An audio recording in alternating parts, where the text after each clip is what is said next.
O programa a seguir é livre para todos os públicos. Olá, está começando mais um programa na íntegra e hoje nós vamos falar sobre o aniversário de Sete Lagoas. No próximo dia 24 de novembro, a nossa cidade comemora 150 anos, um período marcado por transformações que fizeram da pacata vila do interior um polo industrial apontado como um dos mais prósperos do estado de Minas Gerais. Quer saber tudo sobre a história de Sete Lagoas? Eu te conto agora na íntegra, não saia daí!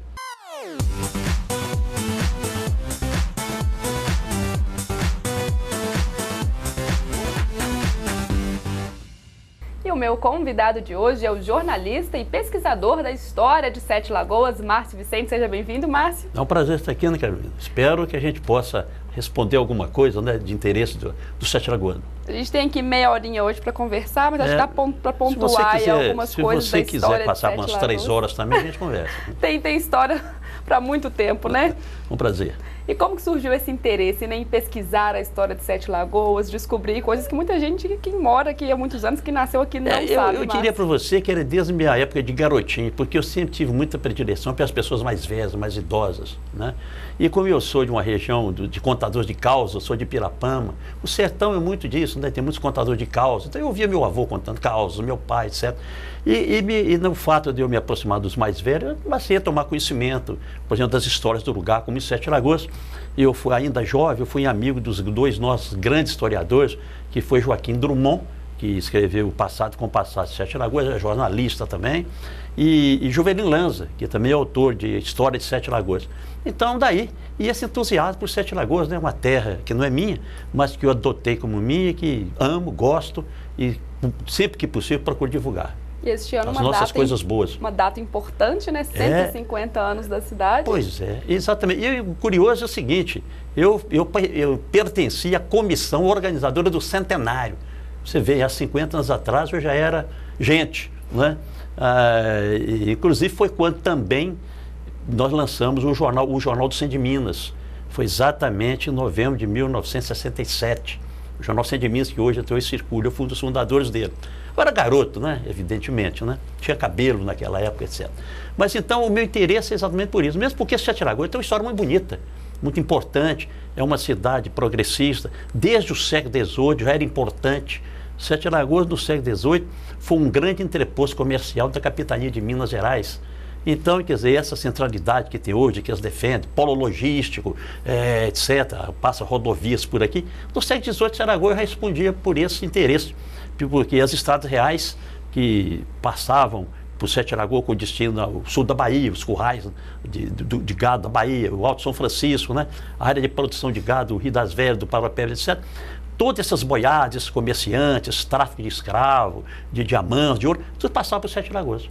É o motivo por que aqui foi instalado um quartel, sendo comandado por Tiradentes, exatamente para a cobrança de impostos da época da capitania. E tudo começou nessa época mesmo, né, dos bandeirantes em busca de ouro e acabaram descobrindo aqui a região de Sete Lagoas? Como Perfeito. É que foi? Eu diria o seguinte, que a nossa história começa em mais ou menos em 1674, quando Fernão Dias Pais Leme estacionou com a bandeira dele aqui no Sumidouro, né, perto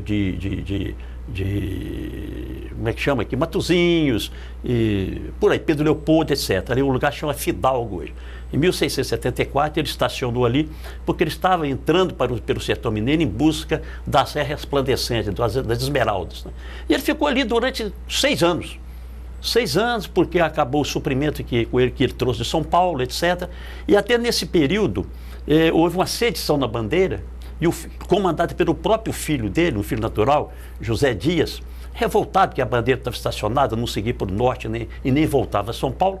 Ele comandou uma dissidência dentro da bandeira e queria destituir o próprio pai do comando da bandeira. E ele foi descoberto pelo pai dessa sedição, então foi mandado enforcar. Ele foi enforcado por ordem do pai. Nesse período, nessa data, em 1674, os companheiros dele fugiram, abandonaram a bandeira e vieram aqui para a região de Sete Lagoas, na região onde é a Várzea hoje. E começaram aqui um povoamento, etc. e tal.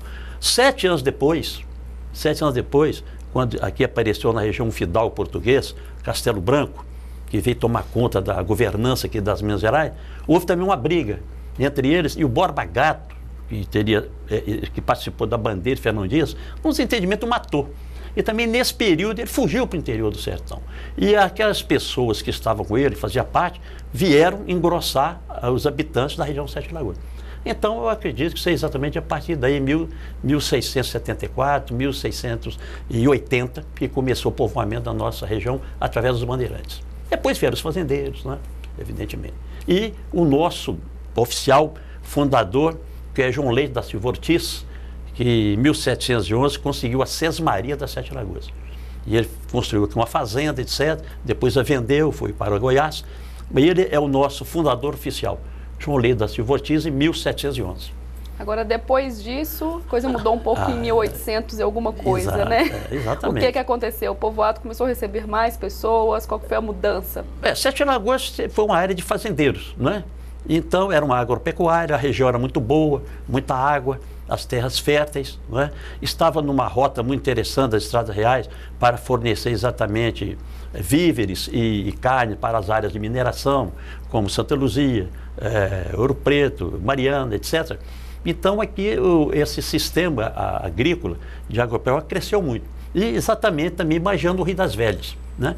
E também Sete Lagoas não foi uma área mineradora, mas o Rio das Velhas todo foi uma área mineradora. Por exemplo, em Jequitibá era uma área de mineração. Todo o Rio das Velhas, nessa nossa região aqui, produzia ouro. Em Jequitibá, inclusive, se você visitar a cidade, na própria cidade, você vê lá um cascalheiro muito grande, que é exatamente onde eles tiravam o cascalho do Rio das Velhas, né? O ouro de aluvião, que eles chamam, para exatamente batear ali. Mas a riqueza de Sete Lagoas veio da agropecuária, com certeza. E depois entramos nos outros ciclos econômicos, né?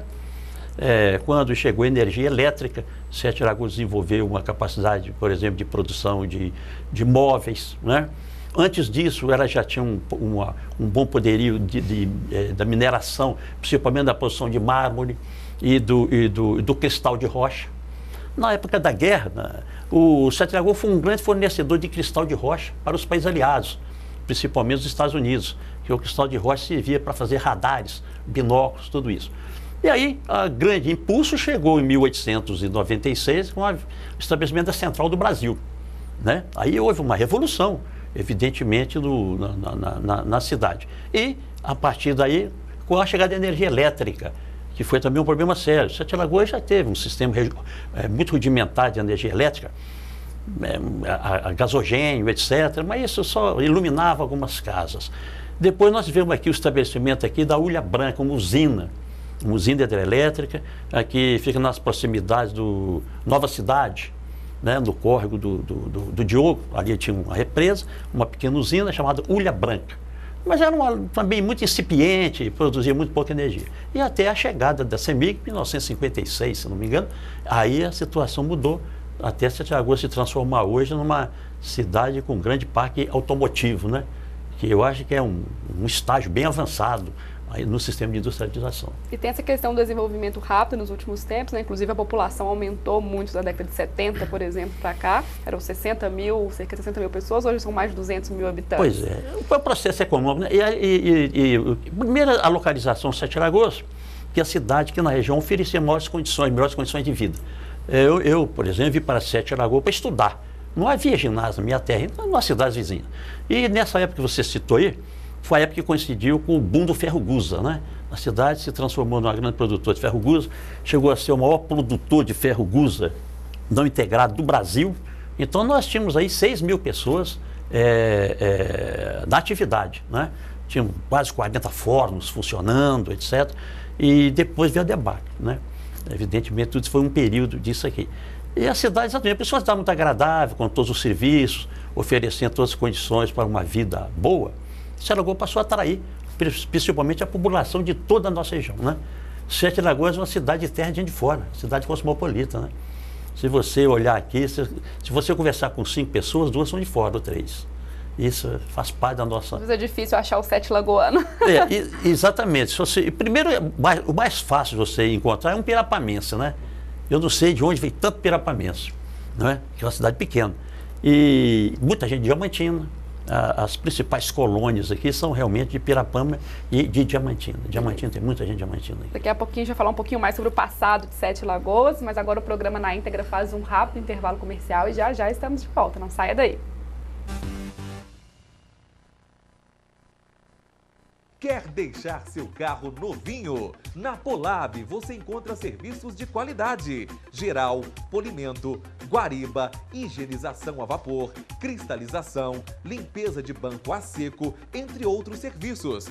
Estamos devidamente aparelhados para atendê-lo com rapidez e eficiência. Polave em 2 endereços: Rua Cachoeira da Prata, 544 Canaã e Rua Antônio Carlos Giordani, 1530. Henrique Neri. Polave, polimento e lavação. O transporte alternativo está completando 10 anos. De lá pra cá, muita coisa mudou. Bom dia!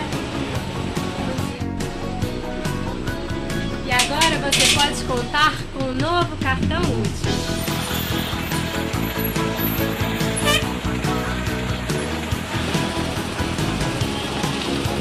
E é por tudo isso que eu sou usuário do transporte alternativo. Copercelta, há 10 anos, unida e forte.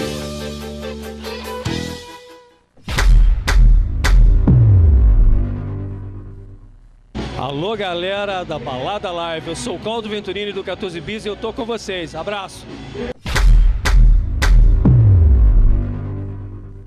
Venha saborear a melhor comida de Sete Lagoas e região no restaurante Churrascaria Trem Caipira. Aqui você encontra as melhores opções de saladas, massas e o melhor churrasco da cidade. Tudo isso a partir de R$ 13,00 por pessoa. O restaurante Trem Caipira fica localizado na Avenida Sabará, número 291, no bairro Interlagos. Venham para o restaurante e churrascaria Trem Caipira. É aqui que o trem é bom.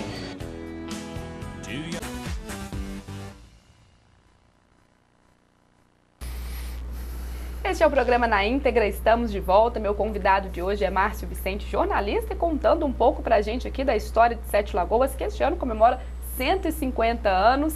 Márcio, tem vários pontos na cidade que às vezes as pessoas passam por eles e não sabem que eles remetem a uma época bem antiga, né? Catedral de Santo Antônio, por exemplo, foi erguida quando?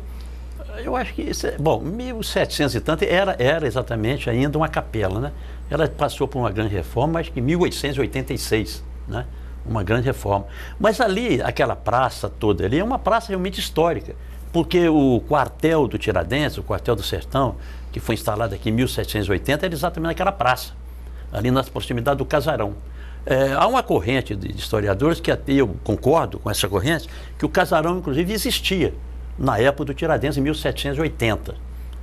Outros dizem que não, porque o sistema construtivo não seria esse, etc. Problema telhas, que não podia usar telha, na época não existia telha e tal. Mas os casarões senhoriais, as pessoas de posse direitinho, eram diferentes, né? Quer dizer, o povo, de um modo geral, usava casas mais simples, de bairro, de enchimento, de cobertura de taipa, né? De bananeira, não, de bananeira não, de palmeiras, etc. e tal.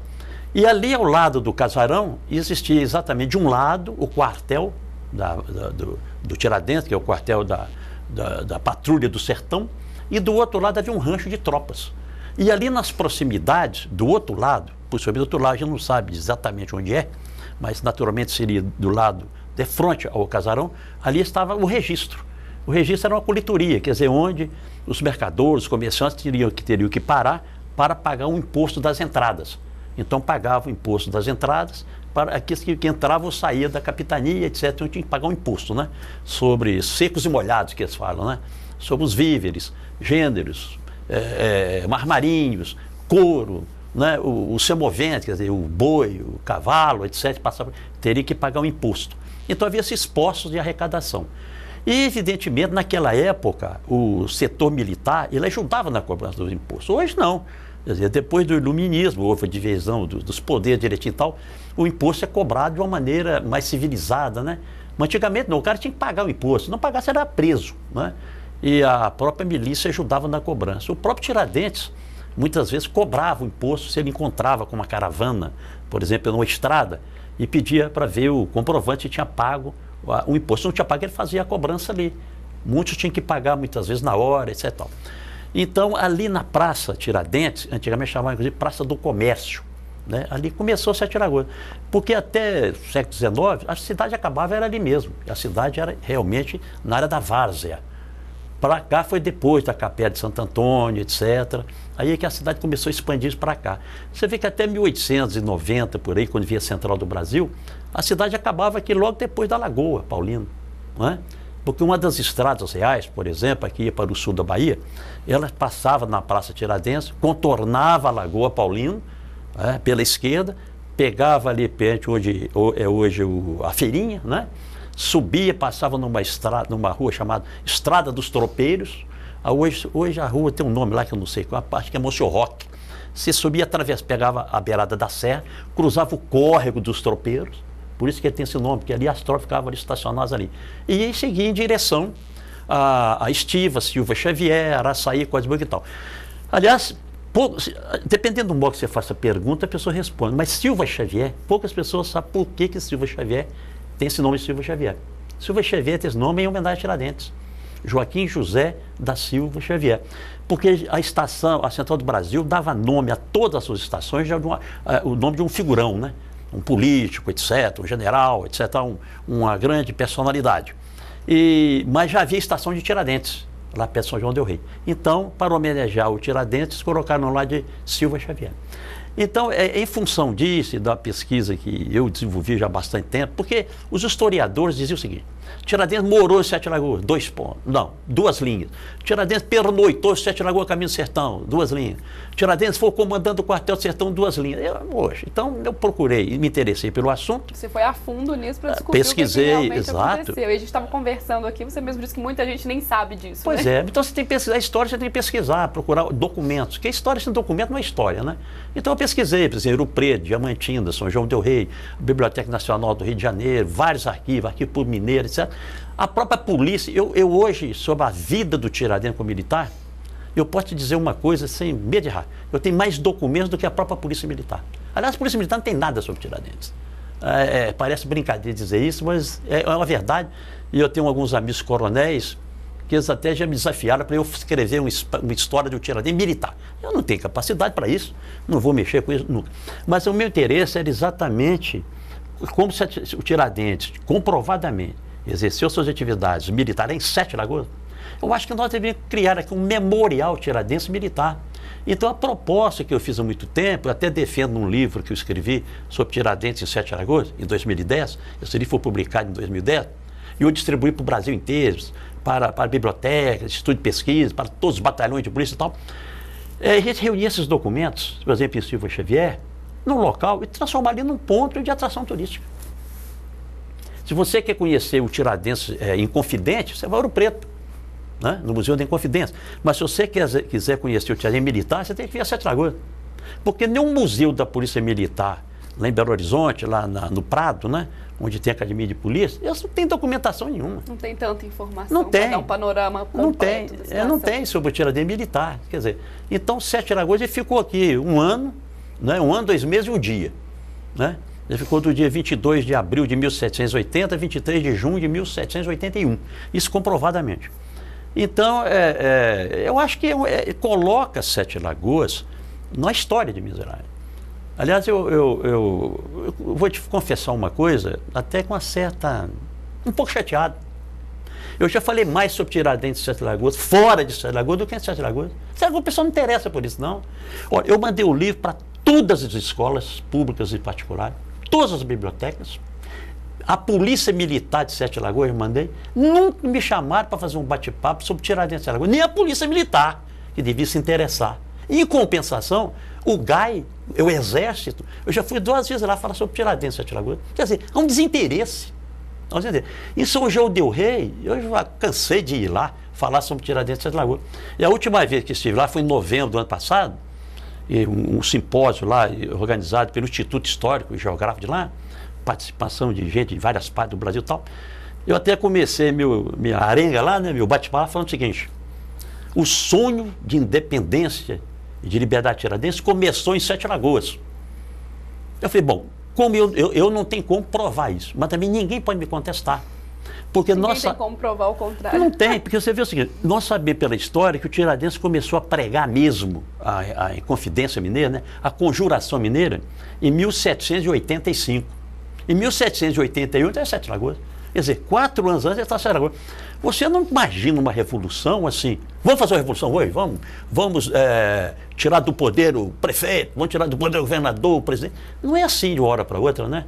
Então você tem que deixar que isso amadureça, essa ideia. Por que não em Sete Lagoas? Ele estava aqui nesse sertão, né? Debaixo desse sol bonito, das estrelas, né? Sertanejas do meu amigo Timóteo, né?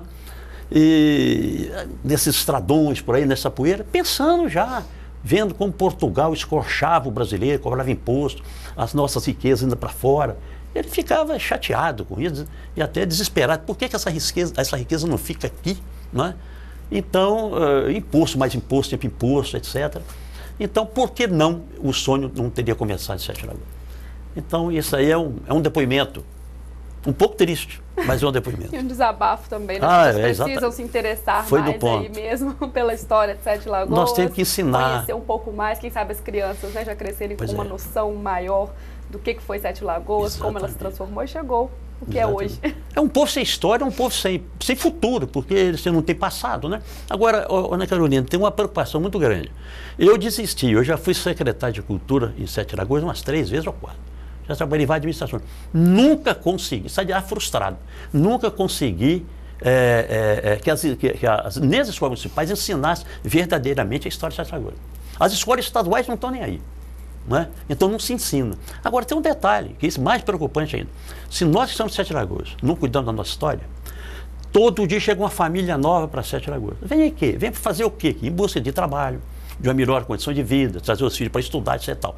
Se nós não temos um compromisso com a nossa história, essas famílias que chegam vão ter? Não tem.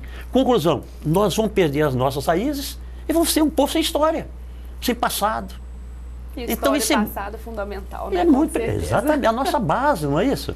Não é isso? Se não fosse assim, não precisava estudar os gregos, os romanos, não precisava estudar nada disso, né? A história do mundo, para que vão estudar a história do mundo? O homem, né, o homem da caverna, o homem sabe para quê? Então, isso deveria ser mais utilitário. Vamos esquecer todo esse passado.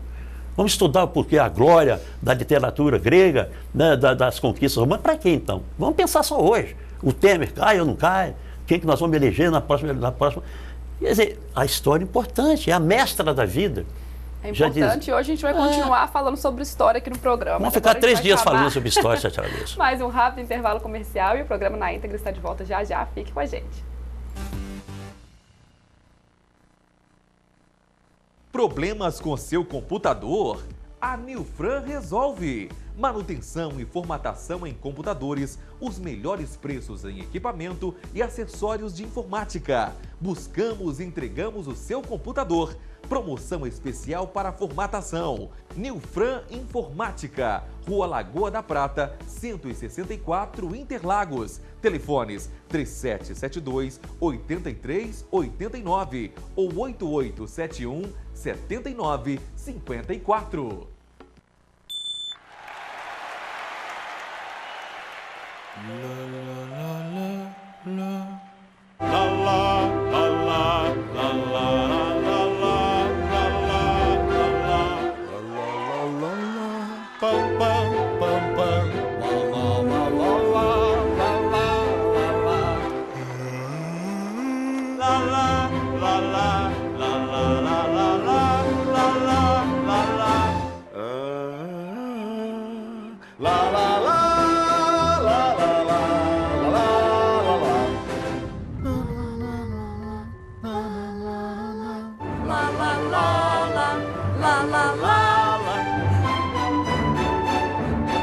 Ele chegou para ser uma de suas grandes emoções.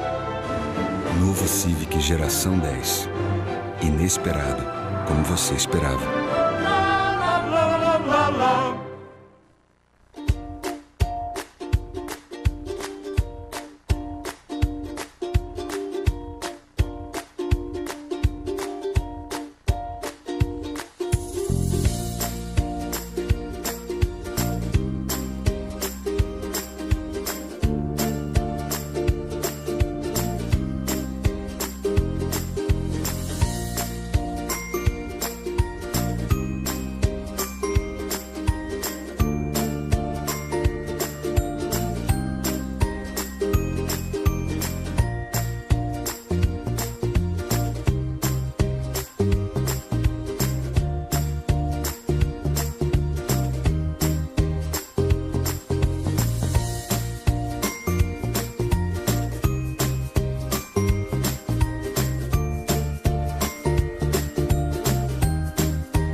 programa Na Íntegra está de volta. Márcio Vicente, jornalista, é o meu convidado de hoje. A gente batendo um papo aqui super legal sobre a história de Sete Lagoas, 150 anos, vai completar em breve. A gente falou um pouquinho sobre esses marcos, sobre os pontos históricos da cidade, né, Márcio? Tem também ali a estação ferroviária, abriga um museu e conta um pouquinho dessa história aí da linha de ferro, que foi um marco na cidade, mudou completamente aí o cenário de Sete Lagoas, né? O que aconteceu nessa época com a chegada, com a instalação da linha férrea aqui em Sete Lagoas? Isso foi uma coisa fantástica, porque você imagina que na época do auge da estação, ela chegou a ter 2.000 funcionários, né? E o ferroviário ganhava muito bem, né? Então, eu me lembro, na época eu até era bancário, quer dizer, eu já na história mais recente, chegava o famoso trem pagador, né? Era um vagão ferroviário que vinha puxado por uma máquina, Maria Fumaça, estacionava ali, e os ferroviários faziam uma fila para receber o seu dinheiro. O dinheiro era exatamente ao vivo, dinheiro mesmo. E eu me lembro, na época bancária, eu até era caixa, as filas de ferroviário para fazer depósito, depositado no Banco Agrícola, na época chamava-se Banco Agrícola Sete Lagoas. Um banco que também tem uma história muito importante, porque ele foi verdadeiramente um banco de fomento do comércio, da indústria da região. Quer dizer, um banco que ajudou muito Sete Lagoas. Então é o seguinte, os ferroviários ganhavam muito bem, houve um período muito interessante de construção civil em Sete Lagoas. Você vê que todo o bairro Boa Vista foi construído a partir dessa época, com a chegada da Central do Brasil, né? Então oxigenou o comércio da cidade, né?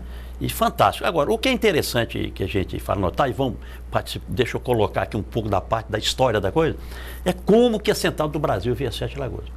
Nós temos um cidadão de Sete Lagoas chamado Dr. João Antônio Avelar, como tudo acontece em Sete Lagoas, relativamente pouco conhecido, mas é um homem de uma biografia extraordinária. Foi o primeiro médico de Sete Lagoas, formou-se no Rio de Janeiro, isso 1800, ele morreu em 1914, em 1870, por aí. O que o doutor João Antônio Avelar foi? Doutor João Antônio Avelar foi tudo de Sete Lagoas.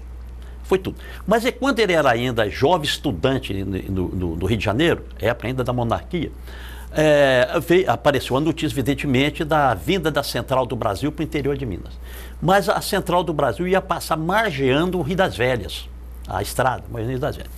O Rio das Velhas naquela época era navegável, né? Então ele procurou o Dom Pedro II, um dia daqueles beijamão, né? Tinha um beijamão. Ele ficava sentadinho lá no trono e tal, e ele chegou e falou: "Ô, imperador, eu sou de Sete Lagoas, do Terço Sertão, é um grande produtor de algodão, está se colocando ali na região uma fábrica de tecido, que é a Serra do Cachoeiro, em Tabuleiro Grande, tal. O Rio das Velhas já navegava, se a estrada de ferro passasse por ali, por Sete Lagoas, ia beneficiar muito mais o sertão, por causa disso. Falou: "Meu filho, gostei muito do seu... Convenceu. Gostei muito, mas faz o seguinte, procura Antônio Olinto, que é o ministro das Viações de Obra Pública, conversa com ele. E ele procurou o ministro. O ministro falou: "Olha, me faça um documento arrazoado sobre isso aqui." E ele escreveu mostrando. Conclusão: a estrada de ferro veio para Sete Lagoas através de um trabalho do doutor João Antônio Avelar.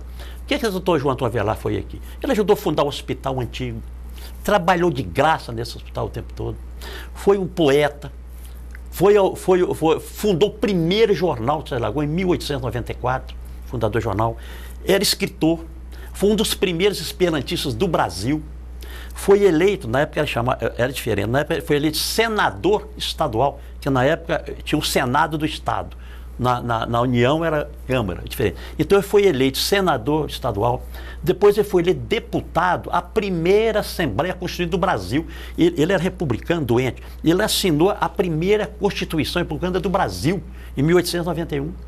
Foi vereador aqui em Sete Lagoas e foi agente executivo, porque na época não tinha prefeito. O presidente da Câmara, ele era automaticamente o prefeito. Então ele foi também, ele foi vereador, presidente da Câmara e prefeito, duas ou três oportunidades. E fez praticamente tudo em Sete Lagoas. O Teatro Redenção, que vocês conhecem, né?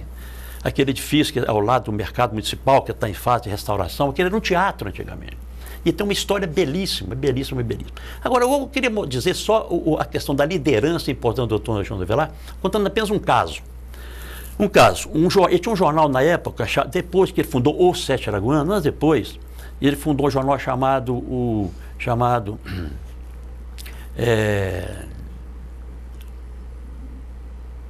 falhou o nome aqui agora. Como é que chama? Bom, daqui a pouco eu lembro. O fato é o seguinte. Jornal... eu esqueci o nome. Também tem 100 e tantos anos, né? É a lembrança meio... Difícil lembrar de todos os mínimos detalhes, mas dá para contar o caso. Dá para contar o caso. Então, o caso é o seguinte, ele era agente executivo. Então, ele estava indo, uma tarde, ele chamou a casa dele as senhoritas da sociedade. E o jornal, até o jornal chamava Buril. Ele era diretor do jornal O Buril. Então, chamou as moças da sociedade tchatiraguana, umas 15 ou 20, na casa dele. Ele falou, minhas amigas, minhas jovens, é o seguinte, eu queria abrir uma avenida em torno da lagoa, porque a lagoa, as casas, os fundos das casas, né, os quintais davam para a lagoa. Então, só tinha aquela passagem na frente ali. Então, a lagoa era todo terreno, propriedade particular. Eu queria que vocês procurassem os proprietários, precederam uma nesga de terra em volta da lagoa, porque eu quero abrir uma avenida. E elas saíram, procurando os cidadãos lá, os proprietários. À tarde voltaram, falaram, todos concordaram. Quer dizer, todos deram uma nesga de terra e ele abriu uma avenida chamada Avenida das Garças, porque tinha muita garça lá. Olha a liderança desse cara. Bom, o hospital, ele foi um dos fundadores do hospital, do segundo hospital, que o primeiro era um hospitalzinho qualquer. O segundo hospital já foi onde hoje é a escola normal, agora é a escola, como é que chama? Aquela escola, antiga escola, ali da Praça Tiradentes, já mudou o nome, Instituto Educacional, não sei, muito bem. Trabalhou nesse hospital, etc., de graça, etc. Foi autor do primeiro livro publicado em Sete Lagoas, chama Contos Arte Nouveau. Bom, a história mais importante dele é o seguinte, ele quando ainda estudante do Rio de Janeiro, ele passando ali perto do mercado municipal, ali não existia nada, existia uns lotes ali, uma área, um terreno baldio, e ali era ponto de comercialização de escravo. Então, quando ele estava passando ali, ele viu um choro, assim, convulsivo, ele foi tomar conhecimento do que era o Taganhão, que era o mercador de escravo, querendo vender a escrava, mas o cidadão que estava comprando escravo não queria o filho dela. E o filho teria que ficar abandonado. Já estava desesperada de deixar o filho. Então, o doutor João Teófilo falou, isso é um absurdo. A lei obriga que o filho acompanhe a mãe. Ele é livre, mas acompanha a mãe. Mas o cara não queria. Ele falou assim, quanto que é escrava? É tanto. Eu falei, eu vou comprá-la. Você me dá prazo até que hora? Só te dou prazo até o final da tarde. Tudo bem. Ele saiu, procurou o pai dele, o coronel João Antônio e outros amigos direitinho, levantou o dinheiro suficiente. Chegou à tarde lá, comprou a escrava. Na mesma hora deu para ela a carta de alforria, a liberdade, mas sobrou dinheiro. Aquele dinheiro que sobrou, ele comprou o terreno. Jovem ainda, ele tinha 20 anos, comprou o terreno. Anos e anos depois, quando ele veio a ser prefeito de Aragoa, ele construiu, dando dinheiro do bolso dele, ele ajudou e construiu aquele Teatro Redenção. Por que é o nome Redenção? Aliás, quando inauguraram, o teatro era bonito, tinha cadeira, tinha frisa e tal, camarote e tal. No dia da inauguração, etc. Tal, ele já era agente executivo, pediram aí que desse o nome do teatro. Ele falou, vou falar no dia. Então, no dia da inauguração, bonito lá, um teatro de lotado, né, tal. E ele fez um discurso e falou e contou a história. Que ali foi a redenção de uma mulher, a redenção de um escravo. Então, o teatro deveria chamar Teatro Redenção. Quer dizer, o teatro tem uma história maravilhosa. Então, esse é um cidadão, João Antônio de Verá, história de Sete Lagoas que a gente tem que conhecer e valorizar, principalmente conhecer esses grandes homens nossos. Para quem não sabe muito da história, está conhecendo um pouquinho agora, fatos curiosos, fatos que muitas vezes as pessoas nem imaginaram, você se inscrevendo numa coluna e páginas no jornal, para poder contar um pouquinho disso, né, Márcio? Dá para ter um conhecimento maior acompanhando. Nós estamos fazendo aqui no Jornal Tribuna, toda semana, 2 páginas, né? Aqui, por exemplo, nesta aqui eu falo, por exemplo, sobre os prefeitos. Uma cronologia dos prefeitos, aqui eu falo sobre alguns prefeitos, tá certo? Vou continuar. Aqui, essa outra página aqui, eu já falo sobre a presença do Tiradentes em Sete Lagoas. Né? Quer dizer, são informações muito rápidas. O Tiradentes, eu fiz um livro sobre Tiradentes. Né? Sobre a história de Sete Lagoas, eu já publiquei também, alguma coisa, etc. Fiz um livro sobre os 100 anos da imprensa de Sete Lagoas, mostrando desde o primeiro jornal até 1984, com uma pequena biografia também dos jornalistas de maior evidência, etc, etc. E a respeito disso fizemos uma urna, o futuro que está no Museu Histórico, lá no cinquentenário, aliás, no centenário, para ser aberto um dia. Então aqui a gente estava falando sobre o jornal A Tribuna. Quem quiser conhecer um pouquinho mais da história de Sete Lagoas, tem aqui as páginas especiais sobre os 150 anos. Dá para ter uma ideia melhor, né, Márcio? Começar aí, quem sabe, a ficar mais curioso, despertar o interesse maior aí, começar a pesquisar, quem sabe, como você fez aí, descobrir outras curiosidades da história dos 150 anos de Sete Lagoas. Exatamente. O jornal é distribuído gratuitamente nas bancas, então tem que chegar depressa, né? Porque acaba... Mas depois eu já tive a proposta do próprio jornal de fazer o seguinte: após essas publicações, não sei quando vai terminar, a gente vai fazer uma reprodução e, evidentemente, encadernar e vão doar isso para todas as escolas públicas da cidade, para as bibliotecas, etc. E para que a gente realmente possa dar uma contribuição para o melhor conhecimento da nossa história, né? Quem sabe não sai um novo livro pois também, é, né? talvez até é uma boa ideia, né? Quer dizer, talvez a gente possa até reproduzir essas páginas, né? Não reescrever, mas reproduzir, né? Aí tem capítulos e tal. Pô, eu gostei da ideia, né? Vamos levá-la adiante, quem sabe. Uma sugestão. Agora, Márcio, a gente tem 2 minutinhos restantes que eu tenho que fazer uma pergunta que o pessoal de Sete Lagoas acho que está curioso também. Estavam aí numa escavação em busca de uma urna escondida. Conta essa história aí rapidinho pra gente. Essa história é o seguinte: no centenário de Sete Lagoas, de 1967, foi depositada ali na Praça do Caixa uma urna, né? É uma caixa de metal. Dentro dessa caixa de metal tinha o seguinte: tinha um livro de Juvelino Lanza, chamado Minhas Sete Lagoas, um livro de crônicas, né? Tinha o decreto criando a Praça do Centenário, que é aquela praça chamada Centenário, o decreto feito pelo prefeito Afrânio Avelar. Tinha o decreto também aprovando o brasão de armas da cidade, o brasão, a bandeira, etc., colocado ali. Jornais do dia, de Belo Horizonte, por exemplo, eu tenho certeza que estava lá o Estado de Minas, o jornal que circulava na cidade. Então foi depositado ali debaixo de um pirulito, né, de um monumento. Esse monumento foi destruído na década de 90, não sei por quê, por que destruíram? Né? Então ele até desapareceu da memória do Sete Lagoas, poucas pessoas se lembravam disso. Então nós tentamos, a prefeitura tentou, a Secretaria de Cultura, escavar direitinho para ver se a gente localizava. Tínhamos umas fotos da época que permitia uma certa angulação para descobrir onde estava a urna, mas essa escavação não obteve sucesso.